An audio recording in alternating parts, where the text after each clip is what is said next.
네, 오늘의 정치권 소식 짚어보겠습니다. 성일종 국민의힘 정책위의장, 김성환 더불어민주당 정책위의장 두 분과 함께합니다. 어서 오십시오. 네, 안녕하십니까. 네, 저희가 앞서 기사로도 계속 전해드린 것처럼 김성태 전 쌍방울 그룹 회장이 오늘 아침 국내로 들어왔고요. 지금 검찰로 압송이 돼서 조사를 받고 있습니다.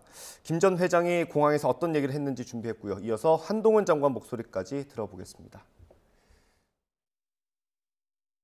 이재명 대표 측이랑은 뭐 연락 주고받은 건 없으신 건가요? 없습니다. 정진영 망명 검사하셨다는데 사실인가요? 없어요. 예. 쌍방울 전환 사채 중에 변호사비로 흘러 들어간 건 없었을까요? 전혀 없습니다. 이재명 대표는 전혀 모르십니까? 연락한 적도 없고요. 측근들도요? 전혀 모릅니다.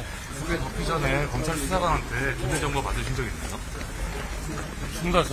변호사비 대납 의혹은 전혀 사실 무근이다 이런 입장이신 건가요? 예. 사회이사 선임권이나 뭐 이런 부분은 전혀 모르셨던 부분인가요?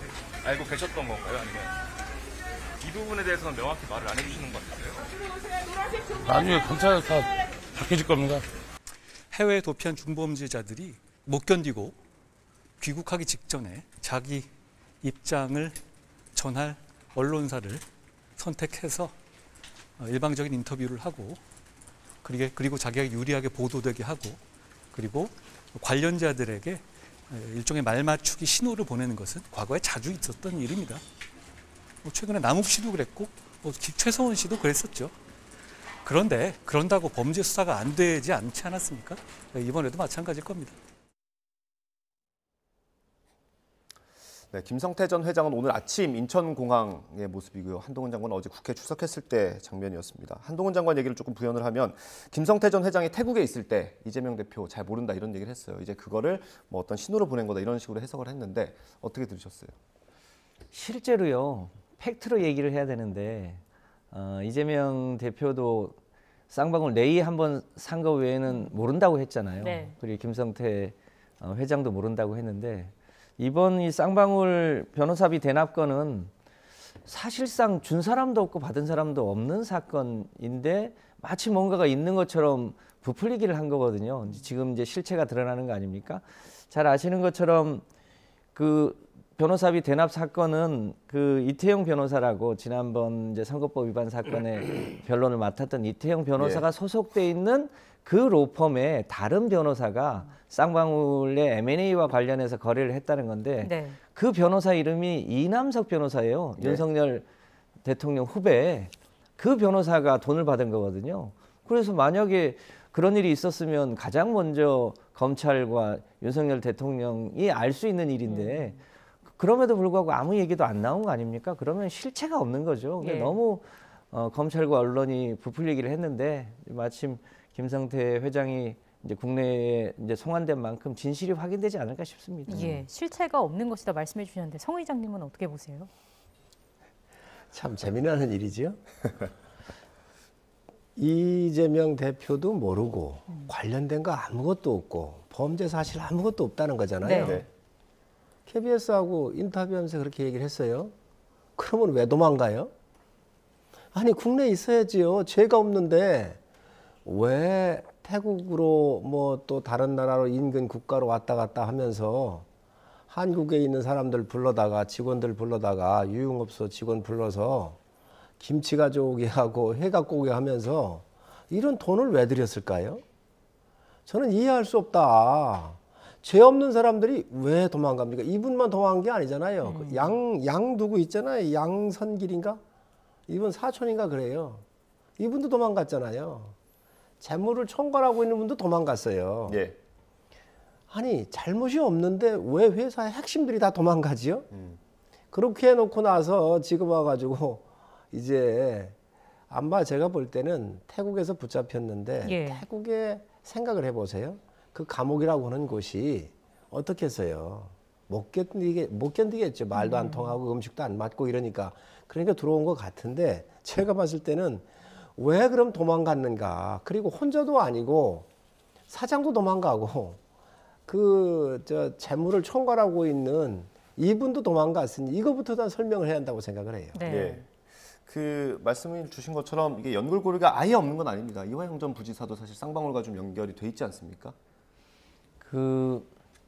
왜 도망갔을까? 저도 이제 궁금한데 김성태 회장이 사업을 확장해 오는 과정을 보면 일종의 M&A나 무자본 거래나 이런 걸 통해서 사업을 확장해 온 거 아닙니까? 그 과정에서 그러니까 이재명 대표의 변호사비 대납과 관련되어 있는 이런 건이 아니라 다른 건으로 도피를 하지 않았나 싶습니다. 그러니까 본인이 이제 힘들었다 이런 얘기를 하는 거 아니겠습니까? 예. 실제로 이재명 대표가 선거법 위반 사건으로 이제 대법원의 무죄 파기환송을 받을 때 실제로 변호사비로 2억 원이 넘는 돈을 썼다는 거 아닙니까? 네.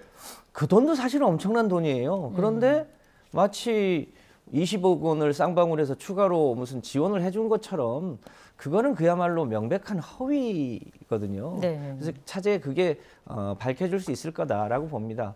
김성태 회장이 왜 도망갔는지 저도 궁금합니다. 아마 이 건이 아니라 다른 것 때문에 그러지 않았나 싶습니다. 다른 건은 상상할 수가 없는 게 이 사건하고는 상관없어요. 다른 사건은 수사도 개시를 안 한 거예요. 그런데 왜 도망가지요? 전 있을 수 없는 일이라고 생각을 해요. 그다음에 예. 이재명 대표께서 형수 욕설이나 이런 거 했었을 때 허위사실 요프로 이 저 방송 텔레비 나와가지고 그 얘기를 했잖아요. 그런데 그걸 부인한 거 아닙니까? 그래가지고 이게 대법원까지 갔는데 그렇게 큰 노폰 같은 데서는 2억 몇 천만 원 가지고 도저히 살 수가 없어요. 네. 변호사비가 얼마나 비싼데요. 전화 한 통 해주는데 전관예우 같은 사람들 1억 2억씩 받습니다. 네. 그런데 너무너무 화려한 사람들로 아주 어마어마한 변호인단을 꾸렸잖아요. 예. 이렇게 2억 몇 천만 원 가지고 이재명 대표가 쓸 수가 없어요. 그렇기 때문에 이 문제가 나오는 것이고 아까도 말씀 주셨는데 이화영 씨 같은 경우는 고문에다가 사회이사 했잖아요. 네. 그리고 이 이재명 지사의 변호를 맡았던 대부분의 사람들, 꽤 많은 사람들이 네. 쌍방울에 가가지고 사회이사랑 가잖아요. 예. 이걸 어떻게 설명할 거예요? 왜 연관 관계가 없습니까? 범죄자들이 다 부인을 하겠지요. 네. 그래서 그러면 지금도 항상 의문이 갖는 게 왜 도망갔을까? 떳떳하게 다른 사건이면 다른 사건대로 얼마든지 대응하면 되거든요. 예. 네, 그 이재명 대표의 변호사들이 대부분 민변 회장 출신이라는 거 아닙니까? 그래서 인권적으로 도의적으로 이제 그 변호인 명단에 올렸다는 얘기고요.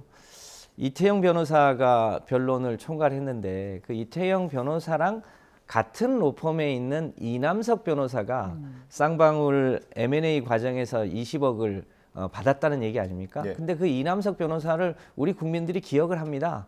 언제? 윤석열 대통령이 검찰총장의 청문회를 할 때 윤우진 전 용산서장의 뇌물 사건의 변호사로 윤석열 당시 검사가 소개해 줬다는 거 아닙니까? 그 사람이 이남석 변호사입니다. 네. 그러면 윤석열 대통령의 후배 이 소위 이 특수통 출신의 검사가 변호사로 한 거예요. 그분에게 쌍방울에서 돈을 줬다는 겁니다. 네. 20억을. 그러면 그분이 친하기로 이재명 대표하고 친하겠습니까? 윤석열 대통령하고 친하겠습니까? 만약에 문제가 있었다면 벌써 문제가 들통나도 여러 번 들통이 났을 텐데 예. 정작 이태영 변호사가 변론을 총괄했는데 이태영 변호사는요. 가족의 친인척까지 다 압수수색을 했다는 거 아닙니까? 그런데 아무런 증거나 혐의가 발견되지 않았어요. 그러면 사실은 이미 검찰은 진실을 알고 있을 가능성이 높다고 봐야죠. 네. 그럼에도 불구하고 끊임없이 뭔가 이재명 대표에게 문제가 있는 것처럼 일종의 없는 먼지까지 털어내는 그런 수사를 한 거 아닌가. 예. 그야말로 너무 야비하고 너무 심하다. 이런 판단을 듭니다. 지금도 본인이 예. 만약에 무슨 문제가 있었으면 그 사실대로 얘기했을 텐데 실제로 본인도 이재명 대표를 모른다는 거 아닙니까? 예. 그래서 그야말로 실체가 없고 다른 건이다. 예. 그걸 부풀리게 했다 이렇게 봅니다. 아니, 김성환 의장님 말씀을 하시는데 윤석열 대통령은 쌍방울하고는 아무런 관련이 없어요. 이남석 변호사 얘기를 하시는데 아니 살다가 보면 서울법대 나와서 변호사가 한둘입니까? 선후배가 한둘입니까? 많잖아요. 그게 무슨 연관관계가 있는지 모르지만 연관관계가 있다 그러면 수사하라고 요청을 하십시오. 다 수사할 겁니다. 그리고 이 부분은 형을 강제 입원시켰다는 걸 물었던 거 아니에요. 경기도지사 선거할 때에 네. 이걸 부인을 했잖아요. 이 명백한 허위 사실인데도 불구하고 이게 권순일 같은 재판관이 있었을 때 네. 소수 의견을 내고 이게 1, 2심에서 유죄였던 것을 대법원에 가서 뒤집어진 거 아닙니까 이게. 이런 거에 대한 이 변호사들이 엄청나게 돈이 들어가는 거예요. 그리고 여기에 민변 출신이 아니고 대형 로펌도 있잖아요. 이러한 돈들을 다 어디서 났냐는 거예요. 그걸 해명하면 되는 거예요. 저는 해명을 지금까지 떳떳하다고 했으니까 저는 해명하길 바랍니다. 예. 예. 알겠습니다. 일단 검찰은 여러 연결고리가 있을 거라고 의심을 하고 있는 거고요. 그걸 얼마나 또 명쾌하게 수사를 해낼지가 관건인 그런 상황입니다. 이런 가운데 어제 검찰이 이재명 대표를 향해서 위례신도시 대장동 사건 관련 소환을 통보했고요. 오늘 민주당이 대검을 항의 방문했습니다. 그 모습 잠깐 보고 돌아오겠습니다. 주가 조작 진상조사 김건희를 수사하라! 수사하라! 수사하라! 수사하라! 고발 사주 다 보인다! 증거인멸 처벌하라! 처벌하라! 처벌하라! 처벌하라! 오로지 선거에 패배한 정적을 죽이려고 윤석열 검찰이 혈안이 되어 있는 것 아닌가. 이쯤 되면 법의 외관을 빙자한 사법살인이라 할 만하다. 전 정부 인사와 야당 인사에 대한 정치 탄압 수사는 전방위적 무차별적으로 진행되는 것과 달리 윤석열 대통령 일가에 대한 수사는 면죄부로 일관하고 있다. 먼저 김 의장님께서 민주당의 입장 다시 한번 좀 정리를 해주실까요? 그러니까 윤석열 대통령이 취임한 지가 벌써 8개월이 넘었잖아요. 네. 근데 국민들이 대통령실 옮긴 거 말고 잘하는 게 뭐 있냐. 경제도 그렇지, 뭐 외교도 그렇지, 무인기로 서울 하늘은 뻥 뚫렸지, 외국막 나가면 실수하지, 뭐 이런 것 때문에 기억나는 게 별로 없습니다. 딱 하나 기억나는 거는 문재인 정부 흠집 내기, 이재명 죽이기, 요거만 하고 있다는 건데요. 그러니까 이번 설 밥상에 그 윤석열 정부의 여러 가지 무능이나 실책이나 이 불공정하고 몰상식한 이런 게 밥상에 올라올까 봐 또다시 지금 소환 6일 만에 또 지금 소환하겠다고 하는데 네. 그거를 설 후에 소환해도 될 것을 설 전에 소환하겠다고 언론 플레이 하는 거 아닙니까? 너무 과하죠. 야당 대표에 대해서 더군다나 최근에 정영학 녹취록 전문이 공개됐는데 네. 어디에도 이재명에게 무슨 불법 자금이 흘러갔다는 얘기가 전혀 없지 않습니까? 거의 조선 왕조실록에 가까운 1,300페이지가 넘는 녹취록에도 이제 그런 상황에서 아무런 혐의가 없는데 야당 대표를 소환 조사를 또 하겠다고 하는 건 예. 너무 무리하다. 참 해도 너무한다. 이런 느낌을 지울 수가 없습니다. 근데 저는 민주당이 아주 전통이 있고 대한민국 발전에 민주화라든지 여러 가지 어려움이 있었을 때마다 큰 역할을 했었던 훌륭한 정당이라고 생각을 해요. 네. 또 저희 정당은 또 산업화 같은 거 할 때 큰 역할을 했고, 근데 지금 이재명 대표 때문에 민주당이 한 발짝도 못 나가요. 있을 수 없는 일이에요. 대한민국 발전에 지금 현재 이재명 대표와 민주당이 이게 지금 방탄의 당 전체가 지금 앞장서 있는 그런 느낌이 있잖아요. 네. 전 이것을 벗어내야 한다고 생각을 하고 예. 지금 박범계 전 장관을 비롯해 가지고 의원들이 항의 방문을 했다 그러는데 김건희 여사 뭐 주가 조작 얘기를 하고 있잖아요. 자기가 대답할 사항이에요. 자기가 그 당시에 검찰 법무부 장관하고 수사 지휘권 발동하고 했던 사람 아닙니까? 자기가 있으면서 친문 검사들 넣고 조사해서 아무것도 기소 못하고 나서 이게 또 이재명 대표의 사건하고 무슨 연관성이 있습니까?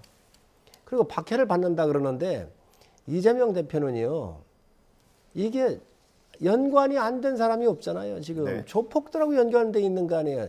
토착 세력하고 연관이 돼 있어가지고 대장동을 이러한 설계하고 본인이 결제한 사람이잖아요. 네. 자, 그러면 이거에 대해서 본인이 더 명백하게 밝혀야지요.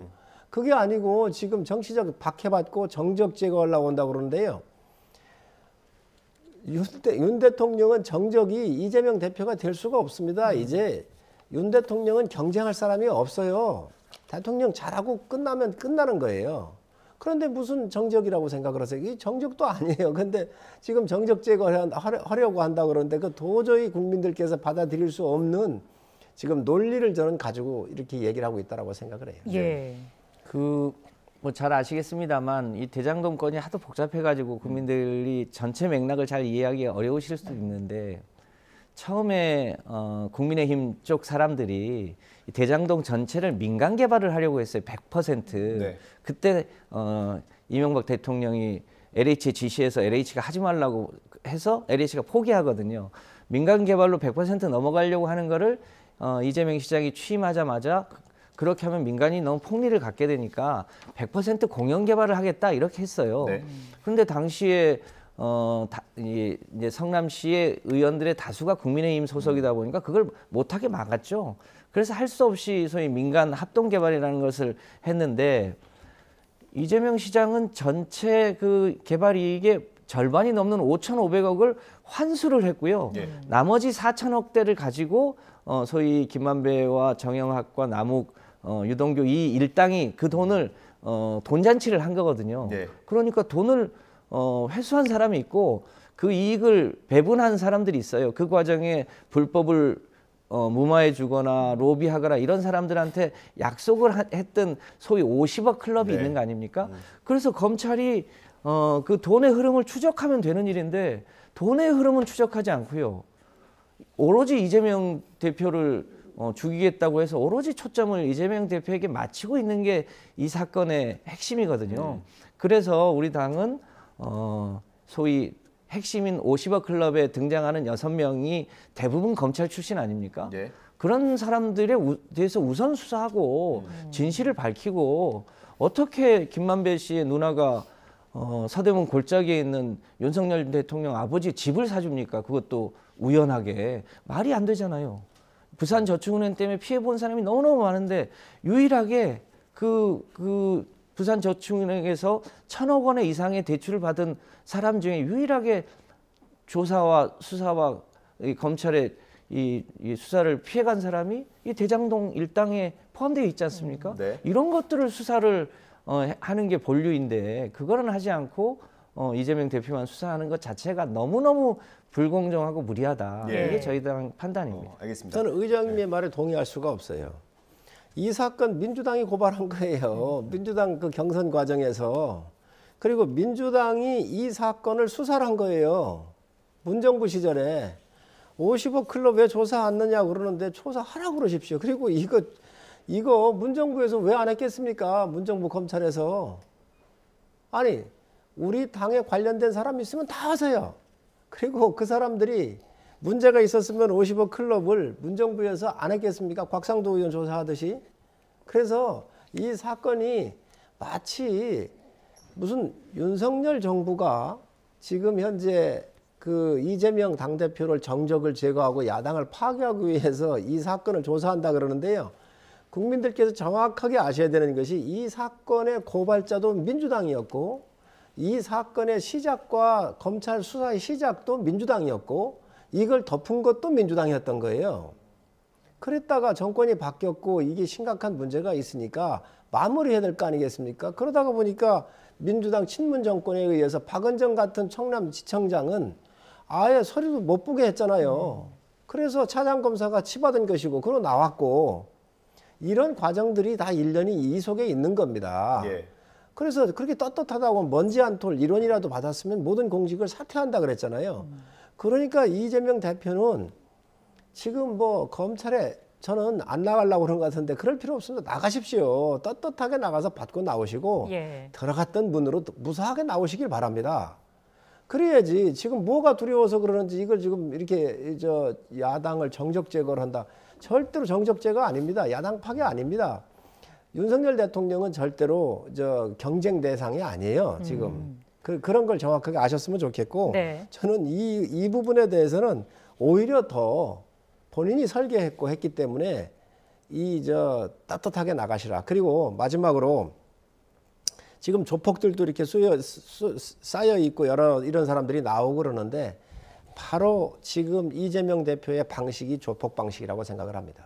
예. 조폭들이 무슨 큰 범죄 저질러 놓고 아래 조폭들이 대신 감옥 가고 그러잖아요. 뭐 영화에 나온 얘기긴 합니다. 그렇습니다. 그렇기 때문에 그런 방법을 쓰는 거 아닌가. 아니 본인이 밑에서 했다 그러는데 그 밑에서 할 수 있는 사람이 누가 있습니까? 본인이 사인하고 본인이 설계했잖아요. 본인이 얘기를 했고 그렇기 때문에 더 떳떳하게 나서셔서 예. 이거에 정말 억울함이 있으면 그렇게 대응을 하십시오.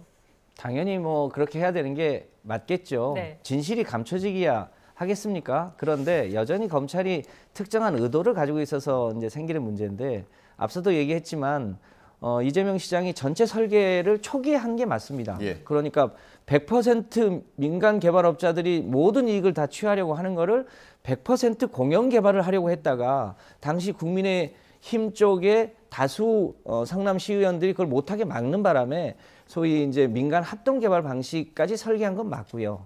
그러니까 그 설계는 맞습니다. 다만 그 이후에 진행 과정들이 있었고 그 진행 과정에서 소위 대장동 일당이 여러 가지 것을 이제 뒤에서 부당하게 이익을 취한 과정이 있죠. 그 취한 과정이 소위 정영학 녹취록이라는 것에 의해서 거의 한 1,400여 페이지의 녹취가 공개된 거 아닙니까? 예. 그 공개된 녹취에 보면 소위 이 검찰의 고위직에 있었던 선배들 특히 박영수 특검이라든지 김남수 총장이라든지 최재형 검사라든지 이런 사람들이 등장하는 거 아니겠습니까? 이 사람들이 이 대장동 일당의 여러 가지 이 비리를 엄호해주고 또 그 남은 이익으로 여러 언론사의 간부들에게 소위 뒷돈을 대주고 네. 판검사에게 뒷돈을 대주고 그렇게 해서 감춰져 왔던 진실이 이번에 이제 확인되는 과정 아니겠습니까? 예. 이 과정 어디에도 이재명 지사가 금품을 받았다든지 이런 건 실제로 등장하지 않고 오히려 이재명 당시 시장 모르게 해라.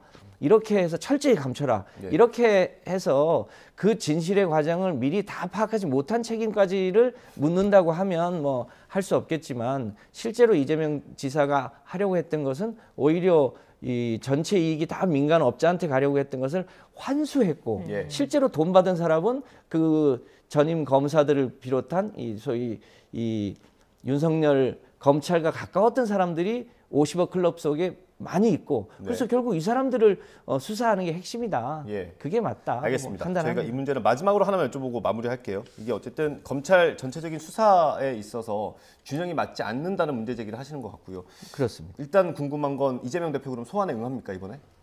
뭐 아직까지 결정된 거는 없습니다만 저는 전체적으로 우리 당이 판단하는 것은 매우 부당하고 무리하다 이런 건 맞습니다. 예. 그런데 이 부분에 대해서 어떻게 할 것이냐 이 부분에 대해서 우리 당의 다수는 이것은 검찰의 명백한 정치 탄압이기 때문에 이번에는 응하지 않는 게 좋겠다고 하는 게 다수 의견입니다만 그게 다수 의견입니까? 그렇습니다. 그런데 이제 실제로 이재명 대표가 어떻게 결정할지는 아직 정해진 바는 없습니다. 조금 더 기다려 이 봐야 할 것 같고요. 사건에 대해서 보면 예. 우리 의장님 말씀하시는데 민간들이 개발하겠다고 하는 건 그건 당연한 거예요. 모든 민간들은 돈 되면 몰려들게 돼 있고 그게 자본주의의 속성이에요. 그래서 이거를 못하게 했으면 공공으로 땅값이 한 600만 원이 갔는데 뭐 278만 원, 270~80만 원씩 이걸 사들였다는 거잖아요. 그래가지고 공공이 이 땅을 수용을 하려고 하니 51%의 지분을 성남도시개발공사가 갖고 네. 그래서 민간 땅을 공공으로 수용한 거잖아요. 그렇으면 이거를 공정하게 했었어야죠. 추가 이득 나는 것 같은 경우를 어떻게 할 건지. 그런데 이 땅 갖다 놓고 다음에 수익계약을 다 줬잖아요. 땅을 분할을. 이런 특혜를 줘놓은 게 누구냐. 이재명 지사입니다. 지금 이 돈의 저수지가 묻혀 있는데 이 돈의 저수지를 지금 추적하고 있는 거 아니에요. 자, 그러다가 보니까 어제 모 방송에서도 얘기를 했지만 400 몇십억을 다른 사람 명으로 지금 해놨다는 거 아니에요. 이런 부분들이 있으니까 저는 당당하게 나가서 이 네. 부분 밝히시라는 겁니다. 알겠습니다. 여기서 이 주제를 좀 마무리하고요. 다음 이야기를 좀 나눠보겠습니다. 국민의힘 전당대회 얘기를 해볼 텐데 당내 감정 싸움이 깊어지고 있는 모습이고요. 그 중심에 나경원 전 의원이 있습니다. 아직까지 출마 여부를 밝히지는 않았습니다마는 당권 주자의 행보를 사실상 이어가고 있는 거 아니냐 이런 분석이 많거든요. 좀 의미를 부여할 수 있을까요? 우선 출마가 포기를 하든 선언을 하든 자기의 시간이잖아요. 네. 그러니까 여러 가지 계산을 하겠지요. 그래서 그 기간 동안에 나올 건지 말 건지에 대한 여러 가지 그 정치 행보를 통해서 그 행보가 주어지고 반응을 보면서도 결정할 거라고 보여지고요. 어느 누구도 예단할 수는 없지만 어쨌든 그런 과정을 밟고 있는 거 아닌가 생각을 합니다. 항상 전당대회 얘기가 나올 때 되면 이제 의견을 내시는 걸 좀 조심스러워 하시는 것 같습니다. 나경원 전 의원이 어제는 전 대통령 묘역에 가서 참배를 했고요. 오늘은 대구를 간다고 합니다. 당선인 시절에 윤석열 대통령이 당선인 시절에 갔던 곳인데 거의 당권 주자 행보라고 봐도 되지 않습니까? 네, 뭐 나경원 전 대표가 출마하느냐 마느냐는 것에 대해서 민주당이 뭐 입장 표명을 하는 건 적절치 않을 텐데 이 과정에서 보여지는 소위 정부와 여당의 행태, 특히 윤석열 대통령의 행태는 매우 우려스럽습니다. 왜냐하면 본인이 말할 때마다 당무에 개입하지 않는다고 하면서 사실상 소위 비윤, 반윤을 그냥 노골적으로 쳐내기를 하고 있는 거 아닙니까? 이준석 전 대표도 그와 같았고 유승민 대표도 마찬가지로 그렇게 했고 지금 나경원 전 대표에 대해서도 거의 그와 같은 행태를 보이면서 이게 무슨 국민의힘이 공당이냐 윤석열 왕국의 부하들이지 이런 느낌을 지금 국민들한테 주고 있는 거 아니겠습니까? 이것 자체가 문제라고 보여집니다. 네. 그 오랜 동안 당이 쌓아왔던 룰도 그러니까 민심과 당심을 7대3으로 반영하는 것도 당원 100%로 바꾸는 게 윤석열 대통령 말 한마디에 의해서 바뀐 거 아니겠습니까? 이런 과정 자체가 매우 민주주의를 후퇴시키고 있는 거 아닌가 이런 우려를 금하지 않을 수 없습니다. 좀 민심을 잘 반영하셨으면 좋겠습니다. 말씀해 아무래도 주시죠. 이런 문제가 나오면 우리 김성환 의장님이 말씀하시기가 좀 좋지요. 친윤 반윤하는데 다 친윤입니다. 네. 만약에 윤석열 대통령께서 실패한 대통령이 되면 그와 관련된 모든 당의 전체가 다 영향을 받지요. 그렇기 때문에 친윤이 있고 뭐 비윤이 있는 건 아니고 다 친윤인데 또 이 정부의 성공을 위해서 일하는 사람들이니까 다 함께 할 텐데 생각에 또 정치적인 지향점들이 좀 틀린 면은 있습니다. 그런 면에서 국민들께서 보시면 될 것 같고 원래 권력이라고 하는 것은 늘 싸움을 속성으로 갖고 있잖아요. 옛날 같으면 전쟁으로 땅을 뺏고 사람을 죽이고 노예를 삼잖아요.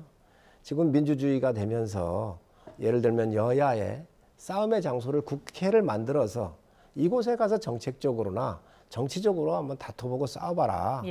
그리고 이곳에서 경쟁을 하라고 만들어주는 곳이 이제 국회인 것이고 또 당권은 또 당권대로 또 당에 나름대로 생각이 있기 때문에 그 주자들이 나와서 자기 생각들 간에 부딪히고 있는 겁니다. 이런 것들이 오히려 민주적인 정당이지 획일적으로 누가 하겠다 그러면 거기에 다 줄 서버리고 경쟁도 없다고 한다면 이런 거야말로 공산당이나 뭐 그렇게 할 수 있는 것이지요. 어떤 면에서 보면 당이 활기 있고 나름대로 정상적으로 작동되고 있다고 생각을 합니다. 당이 민주적으로 운영된다면야 뭐라고 하겠습니까? 우리 국민들이 걱정할 일도 없죠. 그런데 아픈 추억이 있지 않습니까? 박근혜 대통령 때 소위 친박, 진박, 비박, 탈박, 월박 뭐 이렇게 하면서 소위 진박 간별사들이 나서서 공천을 좌우하니까 옥새 들고 나르샤도 등장하고 그랬는데 지금 국민의힘이 소위 친윤, 비윤, 반윤, 뭐 탈윤 뭐 등등 해서 오로지 이 국민의 민심을 받드는 게 아니라 소위 윤심을 받드는 것에 올인하고 있고 그렇지 않으면 이제 공천에 지장이 있을까 봐 그렇게 행동하는데 국민들이 다 지켜보고 있습니다. 그런 면에서 윤석열 왕국을 만드는 이런 방식은 조금 지양하셔야 되지 않을까 그런 걱정이 듭니다. 의장님께서 보시기엔 그러면은 여당의 대표로 누가 적합하다고 보세요? 그러니까 실제로 대한민국이 민주공화국인데 국민의 뜻을 받드는 사람이 돼야겠죠. 오로지 이 윤심만을 쳐다보는 사람이 돼서야 되겠습니까? 민주당 입장에서 누가 무서운지 여쭤보겠습니다. 특별히 뭐 무서운 사람이 있는 건 아니고 저희는 이제 저희 당 일을 잘하는 게 숙제겠죠. 알겠습니다. 예. 저희가 시간이 한 4분 정도 남았는데 오늘 꼭 다뤄야 될 문제가 있어서 그 마지막으로 다뤄보겠습니다. 이태원 참사 국정조사가 특위가 오늘 그 기한이 끝납니다. 55일 동안의 기간이 끝나는데 사실 뭐 특별한 성과라고 할 만한 게 없었던 게 사실입니다. 그런 평가가 많았고요. 일단 민주당에서는 이게 부족하다, 더 뭔가 해야 된다는 입장이시지 않습니까?